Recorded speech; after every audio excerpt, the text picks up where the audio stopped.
nós demos início, no dia de ontem, a uma nova série em nossas lives baseadas no livro de Crônicas, no livro de 2 Crônicas. E eu convido você a não perder estas lives deste ministério Palavra da Cruz. Ontem nós consideramos o contexto do livro de Crônicas. Quem escreveu este livro foi o cronista, muitos acreditam que foi Esdras, o escriba. Ele escreveu após o exílio, quando Israel voltou para a Terra Prometida. Lá encontraram um contexto de caos, um contexto de cidades queimadas, destruídas e de ruínas. E a pergunta que não queria calar era: por que tudo isso nos aconteceu? Éramos uma nação próspera, rica, abençoada, militarmente muito bem armada, muito bem equipada. Nosso império era realmente temido pelas nações vizinhas. Por que tudo isso nos aconteceu? O cronista, então, conta a história do povo de Deus. Com que propósito ele registra de maneira objetiva 450 anos de história, 4 séculos e meio, apenas para informar, para não deixar esquecer, para não deixar perder a identidade, as raízes históricas do povo? Não. Ele contou a história como um instrumento para transmitir uma mensagem, para dizer aos seus contemporâneos que, se eles não queriam que novamente aquilo lhes acontecesse, não deveriam se comportar como os seus antepassados se comportaram. O presente sempre é a colheita do passado. O futuro será a colheita do presente. E eles precisavam rever sua história do ponto de vista espiritual, moral e teológico. Para quê? Para entender que há uma relação estreita, íntima e profunda entre fidelidade a Deus e bênção, e infidelidade a Deus e juízo de Deus. Portanto, ao narrar esta história, ele está pregando um sermão. Ele está exortando seus contemporâneos a compreenderem que os erros do passado geraram aquela tragédia, aquele caos. E se eles não quisessem mais uma vez amargar os justos juízos de Deus, deveriam então evitar cometer os mesmos erros. Assim, eles aprenderiam a palavra de Deus. E ele, depois de narrar sobre o fim da vida de Davi e o vasto, amplo e poderosíssimo império de Salomão, ele começa a falar sobre os sucessores. E ele vai descrever rei após rei que sucederam Davi e Salomão no trono. E ele começou com Roboão.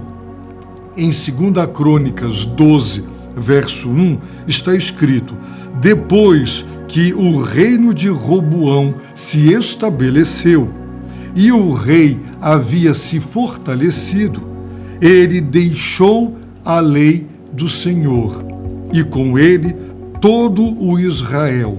Aqui começam as grandes e preciosas lições. Veja o que aconteceu.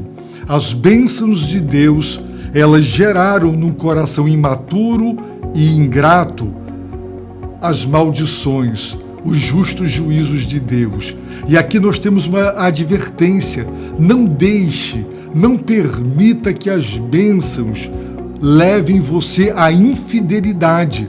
Foi o que aconteceu com Roboão. O texto diz que depois que ele se estabeleceu, o verbo dá a ideia de confirmado no trono. O que subjaz a esta afirmação é o fato de que Roboão, ele não enfrentou opositores internamente. Todo poder, ele é exercido e ele gera oposição. E muitas vezes você tem uma oposição interna. Você tem pessoas desleais que querem te dar um golpe, te derrubar. Roboão não enfrentou oposição interna. Roboão também não enfrentou oposição externa. As nações vizinhas não o atacaram. Portanto, ele se estabeleceu. E diz o texto que ele se fortaleceu depois que ele se estabeleceu. E ele, o rei, havia se fortalecido porque guerra gasta-se muito. Guerra é um prejuízo tremendo. Quando não há guerra, você pode investir. E ele se fortaleceu. Ele construiu cidades fortificadas. Ele armou, ele equipou o exército. E depois desta prosperidade, a Bíblia diz que ele deixou a lei do Senhor. Infelizmente, as bênçãos o conduziram à infidelidade. Hoje não é diferente. Muitas pessoas, quando prosperam sob a bênção de Deus, se esquecem de Deus e da palavra de Deus e lhe dão as costas porque prosperaram, indicando que aquela busca divina era simplesmente para obter bênçãos. É quando se busca o abençoador, não por causa dele, mas em virtude das bênçãos que almejamos e desejamos dele receber. Roboão agiu exatamente desta forma. Ele deixou a lei do Senhor. Ora, a lei do Senhor revela que o Senhor é o legislador. Deus nos deu a sua lei moral, a sua lei que normatiza o bem e o mal, o certo e o errado.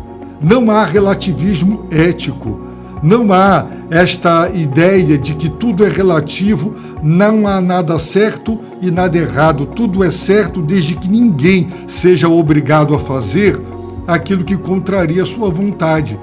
A lei do Senhor estabelece o certo e o errado, o bem e o mal. A lei do Senhor, ela revela a vontade do Senhor. A lei expressa e revela o querer do legislador. E quando você deixa a lei do Senhor, quando você se esquece da lei do Senhor, quando você abandona a lei do Senhor, isso revela que algo mais profundo e mais significativo já aconteceu. Quando você despreza a lei, você está desprezando o legislador. E Roboão deixou a lei do Senhor. Ora, o sentido da vida é conhecer a Deus e a sua vontade, o seu querer, o que Ele quer. O sentido da vida está em viver para agradar a Deus. E como eu poderei agradar a Deus se eu ignorar sua vontade? O que lhe agrada? O que é que Deus exalta? O que é que Ele valoriza? O que é que Ele recomenda? O que é que Ele proíbe? Vivemos numa sociedade que proíbe o que Deus ordena e que ordena o que Deus proíbe. Uma verdadeira inversão de valores. Através da lei do Senhor, nós conhecemos o Senhor da lei, a sua soberana vontade. E fazer a vontade de Deus é o que traz a verdadeira felicidade. O segredo da vida íntegra, da vida plena, é viver no centro da vontade de Deus. E como conhecer esta vontade? Através da sua lei, da lei de Deus, porque ela não só revela, mas ela expressa a vontade do legislador. E o que Roboão fez? Depois que ele se estabeleceu, depois que ele se fortaleceu, que ele se consolidou, que ele se sentiu seguro, que ele se sentiu realmente no controle, ele simplesmente abriu mão de toda a orientação, de toda a direção divina. Ele não quis mais ser guiado pelo Senhor através da obediência à sua lei. Ele prescindiu da lei, porque ele também prescindiu do legislador. Ele cometeu esta atitude, como muita gente hoje, que abandona a palavra de Deus, prospera, sob a bênção de Deus, não é? Sua vida vai de vento em popa. Uma vez tendo conquistado o que sonhavam, deixam a Deus de lado, lamentavelmente. E sabe o que aconteceu? Diz o texto bíblico, e com ele, Roboão, todo o Israel. Líder tem como característica fazer seguidores. Se você é um líder e ninguém te segue, você não é líder. Líder tem pessoas que o seguem, que acreditam nas suas propostas, que se espelham no seu exemplo, que realmente seguem a sua influência. Todo líder, ele é influenciador, querendo ou não, gostando ou não, o que ele fala e as suas atitudes, elas se tornam padrão a ser imitado pelos seus subordinados, pelos seus liderados. E Roboão, ele provocou um efeito cascata. Ele desencadeou um abandono da lei do Senhor em todo o seu império e em toda a sua nação. Porque quando os seus súditos, os seus liderados, perceberam que ele rejeitou a lei de Deus, que ele abandonou a lei de Deus, então seguiram também o seu mau exemplo. Se um homem dentro do seu lar, ele é o pai, ele é o esposo, ele é o líder divinamente constituído para governar o lar, com sabedoria e, sobretudo, com exemplo. Aqueles pais que dizem, faça o que eu mando, não faça o que eu faço, não são bons líderes, querem ser obedecidos na marra, autoritarismo, mas não dão exemplo daquilo que ordenam, daquilo que querem que dentro de casa os filhos pratiquem. Um bom líder, ele sabe guiar com seu exemplo, com humildade, em obediência. Por isso, muitas famílias já se desviaram de Deus. Sabe por quê? Porque o marido, que deveria ser o primeiro a buscar a Deus, deveria ser o primeiro a amar a lei do Senhor, ler a lei do Senhor, a palavra do Senhor para sua esposa, para os seus filhos, e dar o exemplo de obediência, não de perfeição, porque ninguém é perfeito. Ele não dá o exemplo. E quando ele não dá o exemplo, a esposa segue o mau exemplo, os filhos também. Os pastores, lamentavelmente, pastores, líderes dando péssimos exemplos, indo para os púlpitos com piadas, com comédia, se tornando o culto entretenimento, para que as pessoas saiam dali afagadas, não é? E massageadas no seu ego, e não pregam a palavra de Deus, deixam a lei do Senhor, estão pecando contra Deus, estão levando o povo de Deus a afastar-se de Deus. Não é à toa que quando líderes dizem que a Bíblia tem que ser atualizada, não é? E interpretam equivocadamente a palavra de Deus, promove um efeito cascata lamentável de apostasia e de abandono da lei do Senhor. Por isso, o livro de Crônicas é especial.